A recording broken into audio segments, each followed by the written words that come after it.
Hello everyone! Welcome to our chapter book story time here at the Caribou Public Library. I'm Miss Erin and we are reading Little Women by Louisa May Alcott. We're on chapter 26 today, which is titled Artistic Attempts. It takes people a long time to learn the difference between talents and genius, especially ambitious young men and women. Amy was learning this distinction through much tribulation. For, mistaking enthusiasm for inspiration, she attempted every branch of art with youthful audacity. For a long time there was a lull in the mud pie business, and she devoted herself to the finest pen and ink drawing, in which she showed such taste and skill that her graceful handiwork proved both pleasant and profitable. But overstrained eyes soon caused pen and ink to be laid aside for a bold attempt at poker sketching. While this attack lasted, the family lived in constant fear of conflagration, for the odor of burning wood pervaded the house at all hours. Smoke issued from attic and shed with alarming frequency. Red-hot pokers lay about promiscuously, and Hannah never went to bed without a pail of water and the dinner bell at her door, in case of fire. Raphael's face was found boldly executed on the underside of the molding board, and Bacchus on the head of a beer barrel. A chanting cherub adorned the cover of the sugar bucket, and attempts to portray Garrick buying gloves of the grisette supplied kindling for some time. From fire to oil was a natural transition for burnt fingers, and Amy fell to painting with undiminished ardor. An artist friend fitted her out with his cast-off palettes, brushes, and colors, and she daubed away, producing pastoral and marine views, such as were never seen on land or sea. Her monstrosities in the way of cattle would have taken prizes at an agricultural fair, and the perilous pitching of her vessels would have produced seasickness in the most nautical observer, if the utter disregard to all known rules of shipbuilding and rigging had not convulsed him with laughter at the first glance. Swarthy boys and dark-eyed Madonnas staring at you from one corner of the studio did not suggest Murillo. Oily brown shadows of faces, with a lurid streak in the wrong place, meant Rembrandt. Buxom ladies and dropsical infants, Rubens. And Turner appeared in tempests of blue thunder, orange lightning, brown rain, and purple clouds, with a tomato-colored splash in the middle, which might be the sun, or a buoy, a sailor's shirt, or a king's robe, as the spectator pleased. Charcoal portraits came next, and the entire family hung in a row, looking as wild and crocky as if just evoked from a coal bin.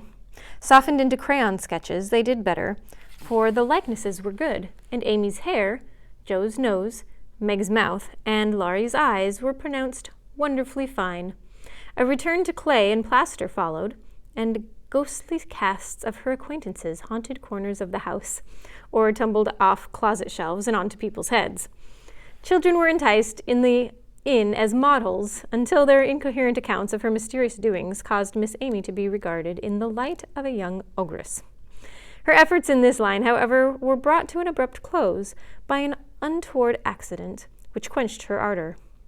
Other models failing her for a time, she undertook to cast her own pretty foot, and the family were one day alarmed by an unearthly bumping and screaming, and running to the rescue, found the young enthusiast hopping wildly about the shed, with her foot held fast in a pan full of plaster, which had hardened with unexpected rapidity.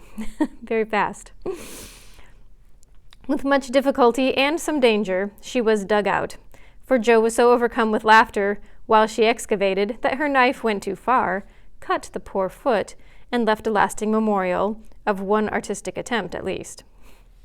After this, Amy was subsided, until a mania for sketching from nature set her to haunting river, field, and wood for picturesque studies, and sighing for ruins to copy. She caught endless colds sitting on damp grass to book a delicious bit composed of a stone, a stump, one mushroom, and a broken mullein stalk, or a heavenly mass of clouds that looked like a choice display of feather beds when done. She sacrificed her complexion, floating on the river in the midsummer sun, to study light and shade, and got a wrinkle over her nose, trying after points of sight, or whatever the squint and string performance is called. If genius is eternal patience, as Michelangelo affirms, Amy certainly had some claim to the divine attribute, for she persevered in spite of all obstacles, failures, and discouragements, firmly believing that in time she should do something worthy to be called high art. She was learning, doing, and enjoying other things, meanwhile, for she had resolved to be an attractive and accomplished woman, even if she never became a great artist. Here she succeeded better, for she was one of those happily created beings who please without effort, make friends everywhere, and take life so gracefully and easily that less fortunate souls are tempted to believe that such are born under a lucky star. Everybody liked her, for among her good gifts was tact. She had an instinctive sense of what was pleasing and proper, always said the right thing to the right person, did just what suited the time and place, and was so self-possessed that her sisters used to say, "If Amy went to court without any rehearsal beforehand, she'd know exactly what to do." One of her weaknesses was a desire to move in our best society without being quite sure what best really was. Money, position, fashionable accomplishments, and elegant manners were most desirable things in her eyes, and she liked to associate with those who possessed them, often mistaking the false for the true, and admiring what was not admirable. Never forgetting that by birth she was a gentlewoman, she cultivated her aristocratic tastes and feelings, so that when the opportunity came, she might be ready to take the place from which poverty now excluded her. My lady, as her friends called her, sincerely desired to be a genuine lady, and was so at heart, but had yet to learn that money cannot buy refinement of nature, that rank does not always confer nobility, and that true breeding makes itself felt in spite of external drawbacks.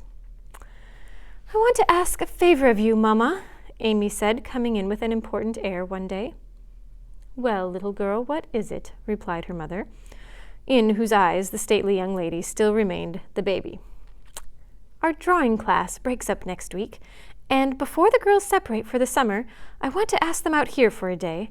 They are wild to see the river, sketch the broken bridge, and copy some of the things that they admire in my book. They have been very kind to me in many ways, and I am grateful, for they are all rich, and know that I am poor, and yet they've never made any difference." "Why should they?" said Mrs. March, as she put the question with what the girls called her Maria Theresa air. "You know as well as I that it does make a difference with nearly everyone. So don't ruffle up like a dear motherly hen when your chickens get pecked by smarter birds. The ugly duckling turned out a swan, you know." And Amy smiled without bitterness, for she possessed a happy temper and hopeful spirit. Mrs. March laughed and smoothed down her maternal pride as she asked, "Well, my swan, what is your plan?" "I should like to ask the girls out to lunch next week and take them a drive to the places they want to see, a row on the river, perhaps, and make a little artistic fete for them." "That looks feasible. What do you want for lunch? Cake, sandwiches, fruit, and coffee? Will be all that is necessary, I suppose?" "Oh, dear no. We must have cold tongue and chicken, French chocolate, and ice cream besides. The girls are used to such things, and I want my lunch to be proper and elegant, though I do work for my living." "How many young ladies are there?" asked her mother, beginning to look sober. 12 or 14 in the class, but I dare say they won't all come." "Bless me, child, you will have to charter an omnibus to carry them about." "Why, Mother, how can you think of such a thing? Not more than 6 or 8 will probably come, so I shall hire a beach wagon and borrow Mr. Lawrence's cherry bounce." Hannah's pronunciation of cherubonk. "All this will be expensive, Amy." "Not very. I've calculated the cost, and I'll pay for it myself."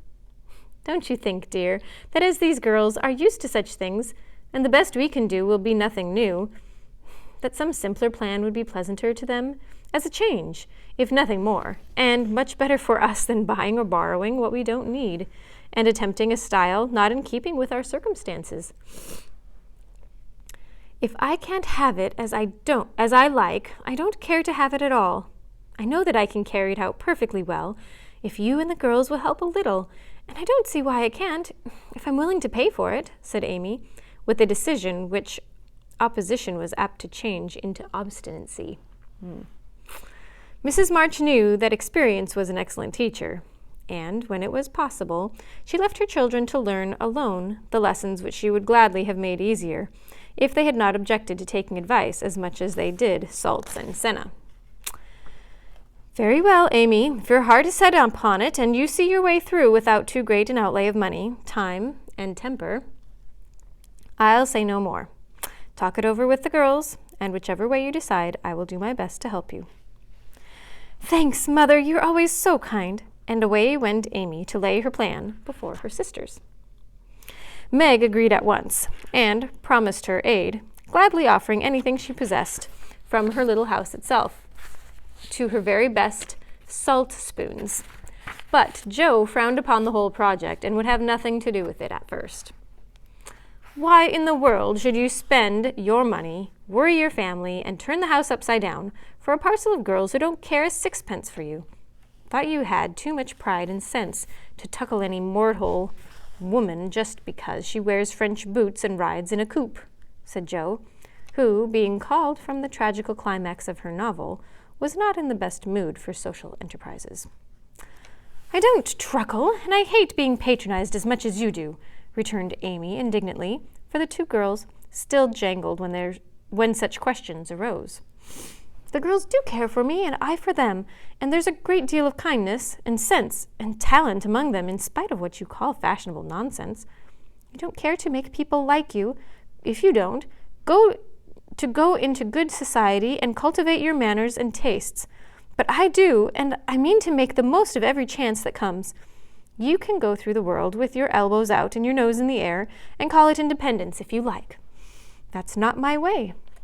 When Amy wetted her tongue and freed her mind, she usually got the best of it, for she seldom failed to have common sense on her side, while Joe carried her love of liberty and hate of conventionalities to such an unlimited extent that she naturally found herself worsted in an argument. Amy's definition of Joe's idea of independence was such a good hit that both burst out laughing, and the discussion took a more amiable turn. Much against her will, Joe at length consented to sacrifice a day to Mrs. Grundy and help her sister through what she regarded as a nonsensical business. Well, that's where we're going to end for today. We'll continue with the second half of chapter 26 next time. Until then, bye for now.